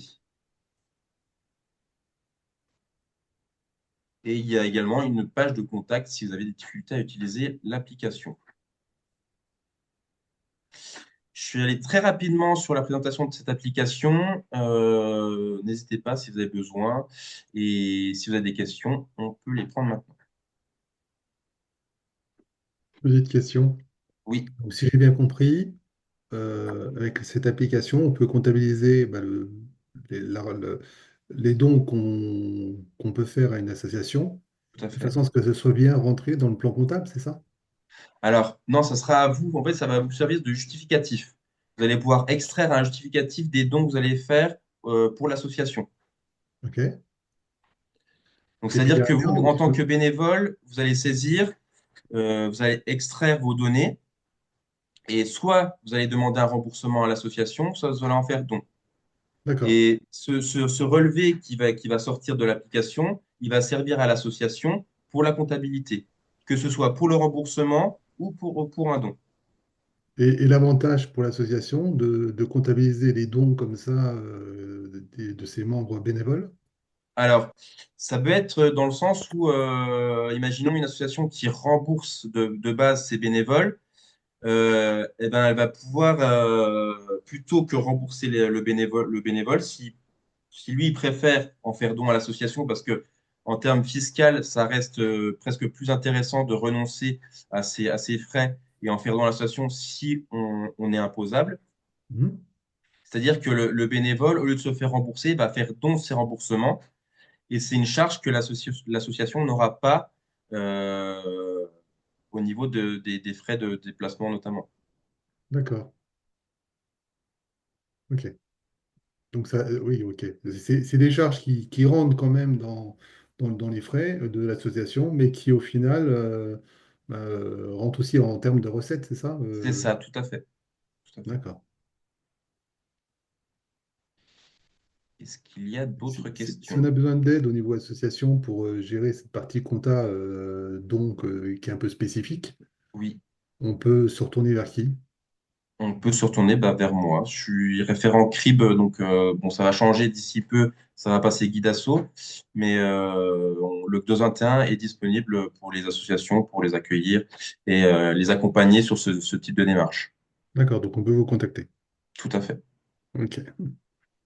Je voudrais juste ajouter une petite précision par rapport aux heures de bénévolat. Oui, Pourquoi faire ça? C'est intéressant parce que vous savez, les communes, quand vous discutez avec des élus, ils savent vous dire, moi, la mise à disposition de barrières Vauban, les totems qu'on vous donne ou l'utilisation de la salle, ils savent exactement vous dire combien ça coûte à la commune. Hein, maintenant, ils ont des barèmes, ils savent tout. Mais cette valorisation du bénévolat permet aussi, en revanche, de dire à la commune, oui, d'accord, c'est vrai, vous nous aidez avec ça, mais s'il fallait que vous payiez tous les intervenants pour faire vivre le territoire, voilà ce que ça coûterait par rapport à notre association. Vous voyez, ça fait un petit peu on va dire un contre-pouvoir par rapport aux communes qui, voilà, ils savent vous le dire, hein, tous. Enfin, je pense que tous, vos élus vous l'ont dit un jour. Ah, bah oui, mais enfin, nous, on paye ceci, on paye cela. Bah oui, mais vous, vous faites don de votre travail. Voilà. oui, effectivement, les communes vont valoriser l'utilisation des équipements sportifs en fonction du nombre d'heures et d'utilisation que l'association en fait. D'accord. Oui, donc avec Save, on peut aussi compter le temps qui est passé au sein de l'association pour la gérer en tant que bénévole. Ah, tout Tout à à fait, hein. fait. C'est vraiment, c'est tout le temps que le bénévole, quand vous allez faire un déplacement en tant que bénévole, vous comptez le temps du moment où vous partez de chez vous et au moment où vous rentrez de chez vous. D'accord. Hein, imaginez un peu, vous organisez un tournoi, il y a 40 personnes qui sont là pour encadrer le tournoi, à raison de 10 heures sur la journée. Bon, ben voilà, hein, ça fait 400 heures de bénévolat, ne serait-ce qu'à, on va dire, à 20 euros de l'heure. Bon, ben voilà, ça fait déjà une belle somme. Oui, d'accord. Pour rester sur un exemple concret, par exemple, moi qui suis trésorier de l'association, d'une association, Oui, le temps que je passe à faire la comptabilité de l'association, je pourrais le compter alors. Ah, tu le tout à comptes, tu fait. remarques D'accord. dans ton tableau, au lieu de mettre le déplacement où tu vas, ben, tu marques domicile et ça te compte juste tes heures. D'accord. Tu mets pas de kilomètres, mais tu mets Voilà. tes... Alors, je vais revenir sur la page de saisie. En fait, c'est des parties qui sont complètement indépendantes. La partie événement, vous êtes obligé de noter quelque chose parce que faut bien qu'il y ait une raison pour laquelle vous saisissez. Mais par contre, vous pouvez complètement exclure de remplir la partie valorisation ou déplacement. C'est-à-dire qu'il faut au moins qu'il y ait l'une des deux, mais c'est pas obligatoirement les deux. D'accord, ok. C'est une des deux, mais pas les Dans la deux. nature du Logique. déplacement, ben, vous mettez domicile. D'accord. Parfait. Est-ce qu'il y a d'autres questions sur cette application? Donc n'hésitez pas à aller vous inscrire, hein. Puis si jamais vous avez des demandes, bon, il y a un mode d'emploi qui est fourni avec. Donc si vous avez des difficultés, vous pouvez vous référer au mode d'emploi ou nous contacter au 21. Donc, Si j'aurais éventuellement une petite question par rapport à Oui, l'outil. oui. Est-ce que vous pensez que ce sera prévu de rajouter une fonction d'import à cet outil de façon à pas devoir se taper toutes les saisies unitairement pour chaque événement à la main? C'est-à-dire une fonction Bah, d'import. le fait de rassembler ces données soi-même dans un tableau Excel, par exemple, et puis d'envoyer ça sur le site Alors, de façon à ce qu'il puisse. je vais prendre note. Alors, pour l'instant, c'est pas prévu parce que c'est pas quelque chose qu'on nous avait demandé. Mais toutes les remontées que moi je peux avoir, je les note et puis on fait en fonction des besoins et des possibilités. D'accord, merci.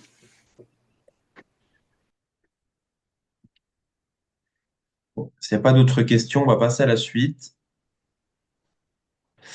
Sur la partie Ma Petite Sponso, donc c'est Sébastien Joregui qui est présent ce soir et qui va vous présenter l'application Ma Petite Sponso que vous connaissez déjà peut-être.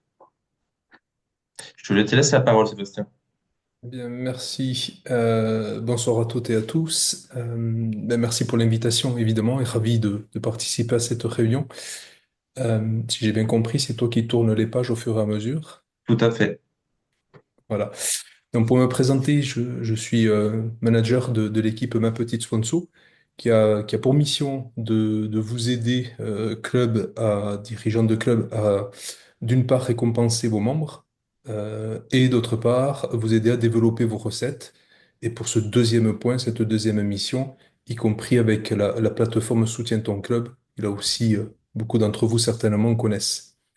Je vous propose d'organiser mon intervention en trois points et je vais essayer de tenir le timing.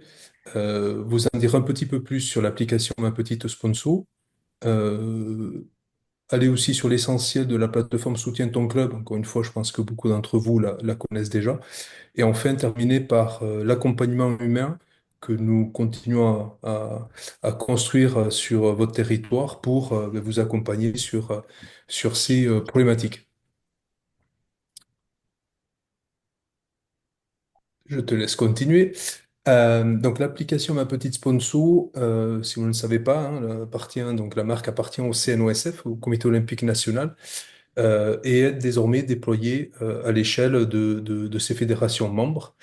L'ambition est de développer à l'échelle des fédérations tout simplement un programme d'avantages licenciés, mutualisé, commun à l'ensemble des fédérations.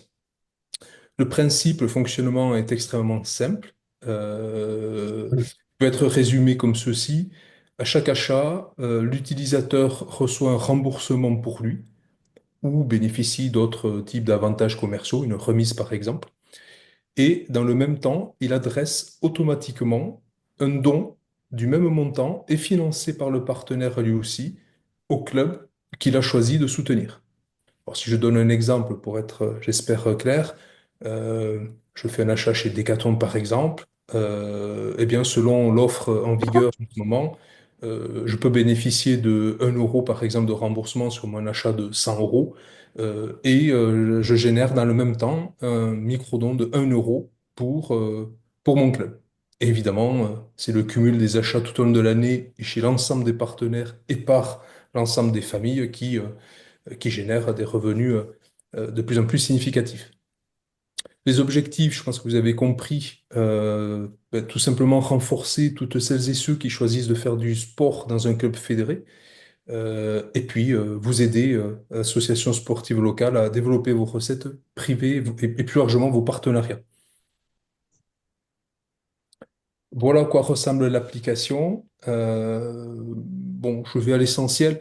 Une expérience portée au sport, à la Fédé, il y avait une application par fédération euh, et sur laquelle on retrouve bien sûr les mêmes partenaires que sur les autres fédérations, mais en plus sur celle de votre fédération, des partenaires spécifiques à votre sport qui ont souhaité faire des offres particulières et qu'on retrouve toujours en tête de liste. Et puis bien sûr, à l'échelle du club, ou du comité d'ailleurs, la possibilité de référencer aussi gratuitement vos propres partenaires pour leur offrir une contrepartie et consolider vos relations de partenariat. Alors, ma petite sponsor est déjà disponible sur un réseau national, évidemment sur votre territoire, au travers des points de vente des 95 enseignes nationales déjà engagées. Donc, vous voyez quelques logos.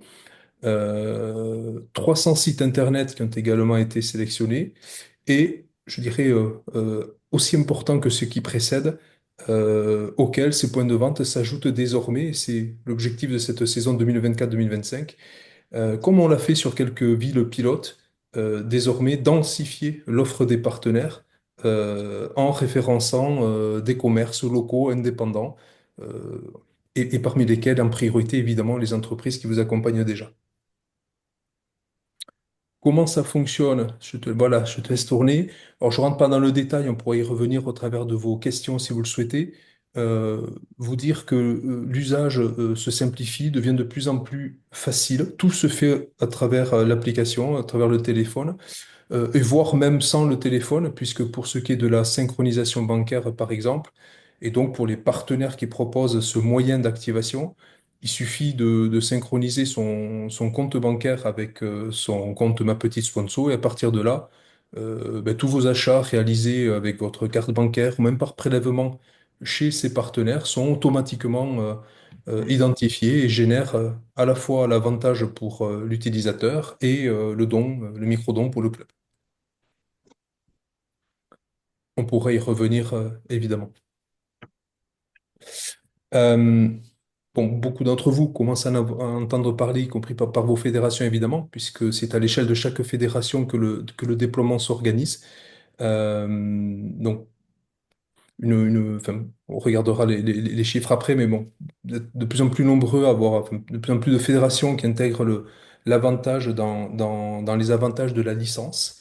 Et depuis ce mois d'octobre, voilà, pour donner un chiffre quand même parmi d'autres, voilà, c'est entre 40 et voire un peu plus, même beaucoup plus pour certaines fédérations, des licenciés qui ont déjà été invités, mais Oui, qui ont choisi d'activer leur c'est compte. quoi tes horaires à l'école?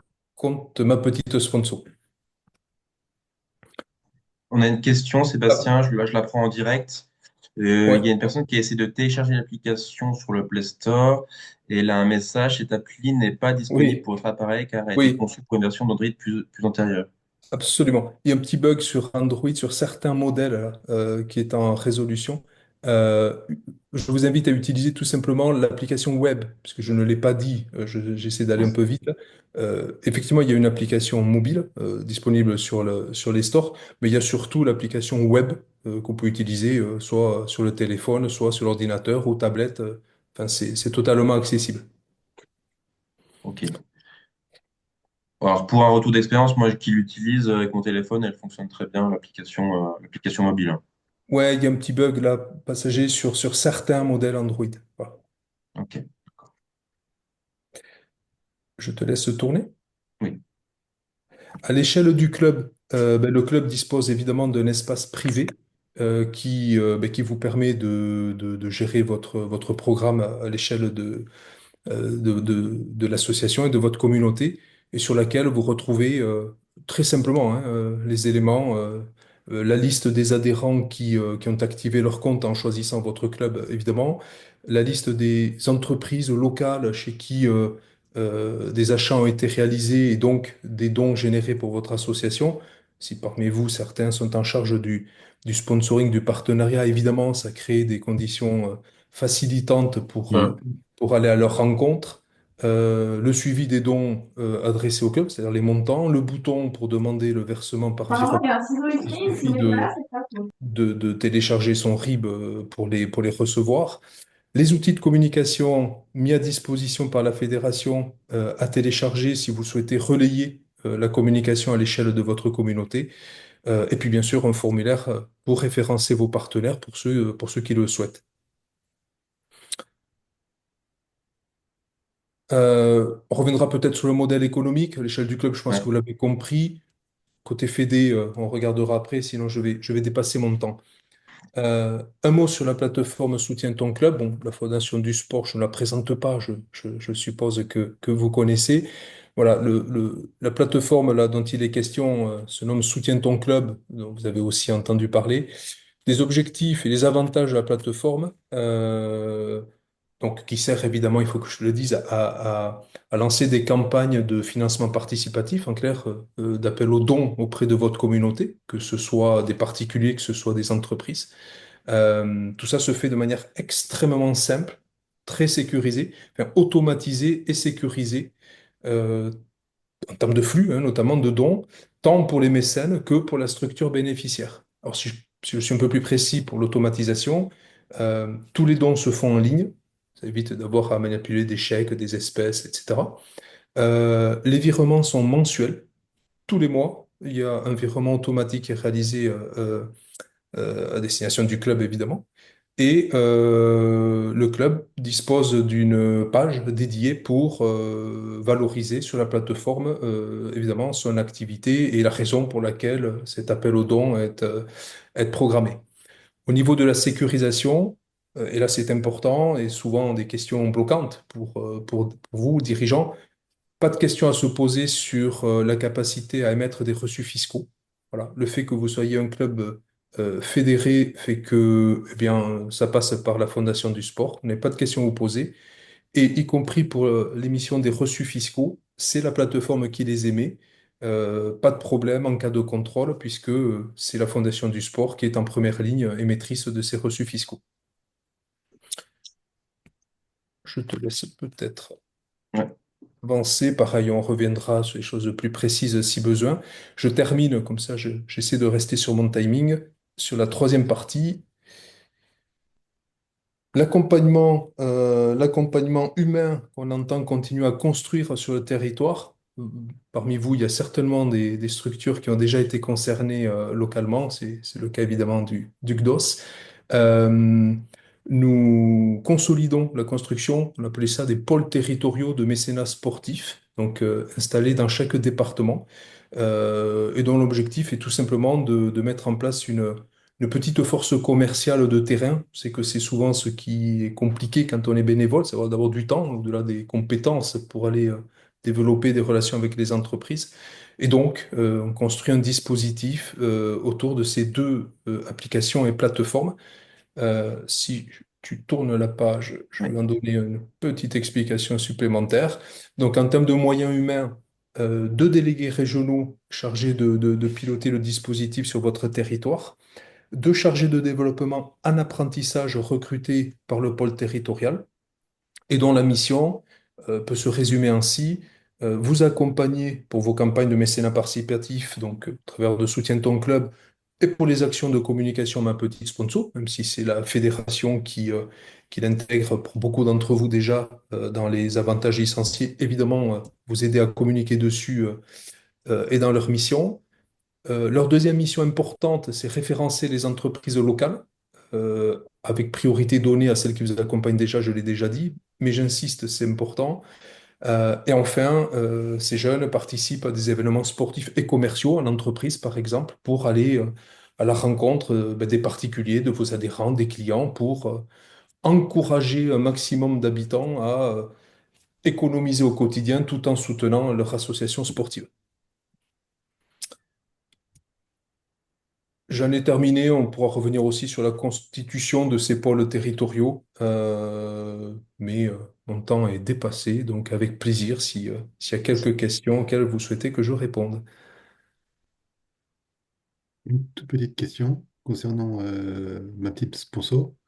Euh, Si j'ai bien compris, c'est utilisable au sein d'une association si la fédération sur laquelle on est associé y adhère, c'est ça? Alors, pas tout à fait, c'est pas illogique que vous le compreniez comme ça, vu mon raccourci. Non, tout consommateur en France, tout utilisateur peut utiliser Ma Petite Sponsor. Il n'y a même pas besoin d'être licencié, en réalité, puisque le but, c'est même de toucher les parents, les grands-parents, Mhm. etc. Et l'utilisateur, quand il arrive sur alors, le site, ce soir, pour ceux qui ont un Android, n'allez pas sur l'appli, sur le site, eh bien, choisit le club dont l'utilisateur veut faire bénéficier de ses dons. Et donc, tous les clubs, quasiment tous les clubs, les 160 000 clubs sont pré-référencés, puisqu'on est en lien évidemment avec toutes les fédérations. Ce que j'évoquais, c'est que nombre croissant de fédérations intègrent l'avantage dans la licence. Ça veut dire quoi? Ça veut dire que pour ces fédérations, l'activation se fait même depuis l'espace licencié qu'on peut avoir à la fédération. Voilà. C'est en termes D'accord. d'expérience utilisateur encore plus optimisé, et ça évite d'avoir à s'inscrire, à refaire, à rechoisir son club, etc. D'accord. Mais alors, en tant qu'association, on peut recevoir des dons sans le savoir, alors. Oui, absolument. Alors pas les recevoir, puisqu'on n'a Il n'y a pas pas vos d'application. coordonnées. Non, par contre, votre remarque est très importante et très intéressante. Un utilisateur choisit son club, et nous, tous les jours, l'équipe appelle des clubs pour vous informer. J'ai bien compris que vous étiez trésorier. Généralement, c'est la personne qu'on Ouais, c'est ça. contacte, et on vous contacte pour vous dire enfin, un membre ou plusieurs membres du club ont décidé de faire le bien de l'association et donc on commençait à accumuler des micro-dons à destination du club. Et donc on vous contacte pour vous encourager à activer le compte du club, déposer évidemment votre RIB de manière à recevoir ces dons. D'accord. Si je... Sébastien, en gros, les dons, ils patientent, c'est ça que tu Ouais, veux c'est dire. ça, c'est ça. Ils sont collectés sur un compte dédié, dit de cantonnement. Et puis au fur et à mesure que le club le demande, eh bien, ils sont versés. Parfait. Sébastien, on a une question sur le chat. Avez-vous des données corrélées, donc les montants à la dimension des clubs? Oui, oui. Alors c'était sur une slide, je suis passé un petit peu vite. Un utilisateur actif, moyennement actif, arrive à générer assez facilement une centaine d'euros à l'année pour le club. Alors certains en font plus évidemment, mais voilà, c'est sur cette page. Le petit carré rouge en bas. Dès lors qu'un supermarché, deux, trois restaurants locaux et puis les sites internet utilisés, on arrive assez facilement à 100 euros. Voilà, c'est le chiffre sur lequel je vous invite voilà, à raisonner, en tout cas pour ces deux, trois saisons de lancement. Après, évidemment, ça pourrait être plus. On a une nouvelle question. Pour un club multi-activité, il faut inscrire chaque activité indépendamment. Oui, oui, absolument, puisque le plus souvent, chaque section est affiliée à une fédération de sa discipline, et donc c'est informatiquement parlant le moyen le plus sécurisé et le plus sûr qu'on ait trouvé pour gérer le dispositif. En revanche, à l'échelle du club omnisport, chaque section peut absolument mettre le même RIB, celui du club omnisport, si comptablement il n'y a qu'un compte bancaire sur omnisport, ce qui est le cas pour un bon nombre de clubs omnisport déjà bénéficiaires. Oui, c'est ça, on arrive assez, enfin, en moyenne. Je voudrais pas ce soir vous quitter en faisant des promesses, voilà. Mais on arrive assez facilement à 100 euros dès lors qu'on l'utilise et surtout qu'il y a des magasins locaux au-delà des grandes enseignes, d'où l'importance pour nous sur cette saison 2024-2025.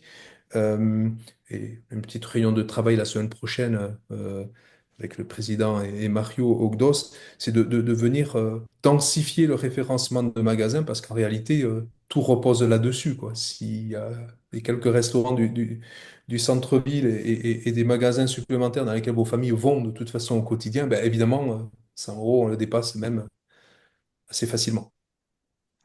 Alors, petit retour d'expérience, pour l'avoir utilisé, il faut juste prendre le réflexe de le faire. Oui, et raison pour laquelle la communication des points de vente, par exemple, est quelque chose sur lequel on travaille, avec des petites PLV, publicité sur le lieu de vente, dans le traduit en français. Donc voilà, il reste encore évidemment des choses pour en faire une habitude. OK. Est-ce qu'il y a d'autres questions sur l'application Ma Petite Sponsor? Alors, Alors, tout c'est une affilié. question. Tout affilié à la Fédération des clubs de la défense et seulement quelques activités ont une affiliation à la Fédé de leur sport. Bérénice, est-ce que vous pourriez prendre la parole pour expliciter un peu vos propos?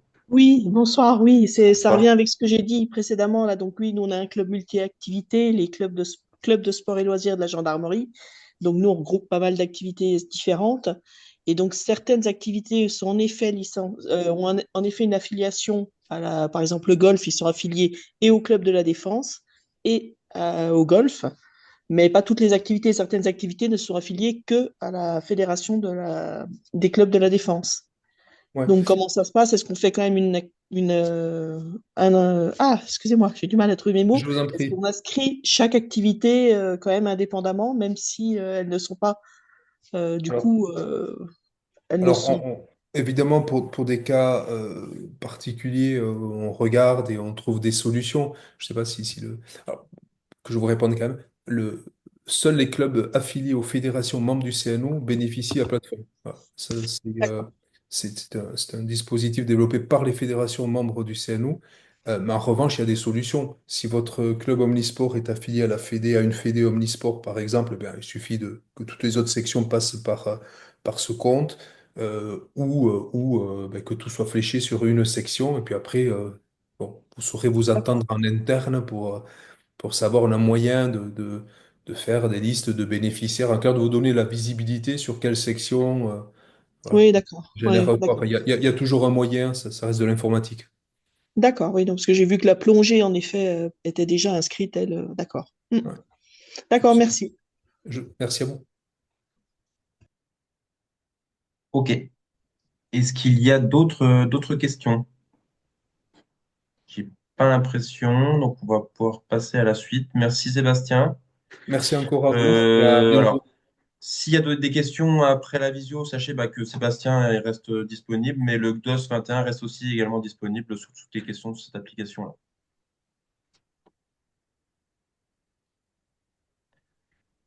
Je vais redonner la parole à Noémie pour finir sur la partie FDVA. Oui, tout à fait. Alors du coup, je sais pas si vous vous souvenez des intervenants, notamment Emmanuel sur le FAVA du conseil départemental. Donc là, on a un peu le pendant au niveau jeunesse et sport. C'est de l'argent des fonds issus de la réserve parlementaire. Et donc, je peux vous dresser un petit bilan, par exemple, de la campagne 2023. Il y a eu 380 000 euros, environ 500 demandes. La campagne d'aide, de subvention s'étale en général en janvier-février. On a énormément de dépôts la dernière semaine, mais attention, ça peut être risqué parce que du coup, ça fait des embouteillages sur le site, le compte asso, et il peut y avoir des bugs. Donc, ça augmente un petit peu le niveau de stress d'avoir bien cliqué sur transmettre votre dossier. Et c'est pas rattrapable. Il y a une date avec un horaire butoir à respecter. Voilà, ça s'adresse à tout type d'associations, sportives notamment, mais pas que, culturelles, de santé, sociale, environnementale. Voilà, c'est très large.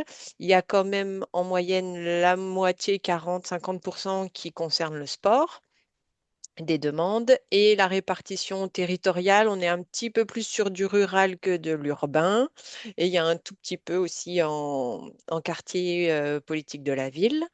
On essaye de favoriser les premières demandes, mais quand même la plupart du temps, il y a ce qu'on appelle le renouvellement. Et un peu comme pour le conseil départemental, on essaye voilà, de favoriser les nouvelles associations qui demandent. Ceux qui demandent pour la cinquième, sixième, septième fois de suite sont quand même souvent mis de côté parce que voilà, on a un montant d'enveloppe à distribuer. Je ne sais pas si je l'ai dit, il y a à peu près 500 demandes par an. Donc, il faut quand même qu'on fasse un petit peu le tri et qu'on puisse servir. L'objectif, c'est quand même d'aider les petites associations avec moins de 2 équivalents temps plein. Il peut y avoir 3 salariés, mais si c'est des temps partiels, voilà, c'est l'équivalent temps plein qui est regardé. Et le budget de fonctionnement annuel de l'association, si possible, inférieur à 100 000 euros. Ce n'est pas un critère rédhibitoire, mais c'est ce qu'on vise. Soit sur du fonctionnement, l'aide peut porter sur le fonctionnement global de l'association, soit sur des projets, bon, plutôt innovants. Bon, on verra un petit peu dans la deuxième diapo le détail de ce qu'on entend par innovant. Et les prérequis, donc bien remplir les informations administratives de l'association, mettre à jour vos documents. On en parlait tout à l'heure, la concordance entre l'adresse euh, dans le répertoire RNA, c'est Répertoire national des associations, sur le RIB, voilà, que toutes les données, s'il y a eu des changements de président, dirigeant d'association, que ça soit à jour. Les comptes rendus des actions précédentes, les bilans annuels, la dernière AG, les bilans financiers, tout ça doit être bien à jour pour pouvoir postuler. Si vous laissez des documents qui datent de 2020 ou avant pour faire une demande en 2025, ça ne sera pas considéré comme un dossier complet. Il faut avoir au moins une année d'existence et il y a une seule demande possible par association. Dès que vous faites un doublon, ou si vous demandez du fonctionnement et un projet, ça passera pas. Ça sera supprimé. Les deux demandes seront supprimées. Donc, être bien vigilant là-dessus. On a beaucoup de problèmes de dossiers incomplets, des présentations trop succinctes, des manques de bilan, voilà. L'association qui ne répond pas aux critères là, avec trop de salariés ou trop de budget ou des disponibilités financières trop importantes. Voilà. Donc, c'est vraiment favoriser les petites associations locales et les projets innovants. Et la campagne, du coup, va commencer le 2 janvier jusqu'au 24 février 2025 à midi. Hop, on peut passer à la suivante. Donc, quel projet? Donc, voilà le fonctionnement global de l'association pour consolider son rayonnement local, voilà, démontrer sa capacité à se mobiliser, à rassembler. On va regarder, nous, l'association, bah, combien elle a de licenciés. Si après, c'est sur un projet innovant, bah, à combien de personnes dans l'association ça s'adresse ou à combien de public ça peut viser pour les attirer dans l'association. Voilà, quels sont un peu les moyens mobilisés. On va regarder voilà, le rayonnement, le sérieux de la tenue de l'association. Euh, voilà, privilégier l'interassociatif, voilà, s'il y a des partenariats, s'il y a des appuis entre associations plus petites et plus structurantes, si ça vient couvrir des besoins dans des territoires où il y a moins d'offres sportives. Les subventions en moyenne sont comprises entre 1000, 3000, voire exceptionnellement jusqu'à 5000 euros suivant voilà, la qualité du projet déposé et les crédits disponibles. L'année dernière, la subvention moyenne était d'environ 1000, 1200 euros. Voilà. En 2023, c'était 1600. Donc, vous voyez, il y a un peu de variation, alors qu'en 2023, l'enveloppe pas nationale, départementale était de 350 000 euros.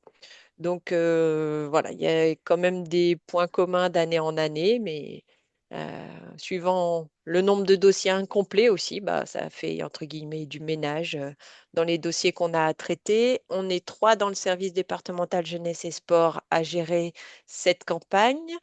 On peut aller sur la diapositive suivante. Je vous ai mis le contact de mon collègue Laurent Daillé, c'est Monsieur FDVA. Donc, pour tout ce qui est accompagnement, s'il y a des problèmes sur le compte asso, sur quoi remplir, ou voilà, ne pas hésiter à se mettre en contact avec lui. Et on lui vient en appui. Nous, on est deux conseillères sport, Christelle Garnier et moi-même. Et du coup, on traite la partie, quasiment la moitié des demandes qui concernent le sport. On s'est partagé toutes les deux les disciplines sportives. Et on fait ensuite des réunions d'harmonisation tous les trois pour savoir un petit peu, voilà, harmoniser nos critères et nos priorisations. Je ne sais pas si Mario, du coup, tu veux faire une petite démo de navigation sur le compte asso. Est-ce qu'il y en a qui veulent? Est-ce qu'il y a des questions? Je pense qu'on va Je plutôt suis... prendre les questions. Hmm. On a déjà bien dépassé, je pense. Hmm. Du coup, on va prendre des questions s'il y en a sur le FDVA. Je n'en ai pas vu dans le chat. Si jamais vous avez des questions, n'hésitez pas à prendre la parole.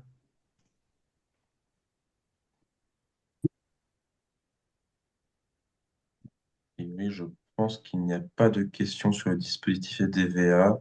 C'est via le compte asso. Bien penser à mettre à jour tous vos documents. Là, dès que vous avez fait votre AG ou quoi, vous pouvez aller transmettre, même si on n'est encore pas dans la campagne, si elle n'est pas ouverte.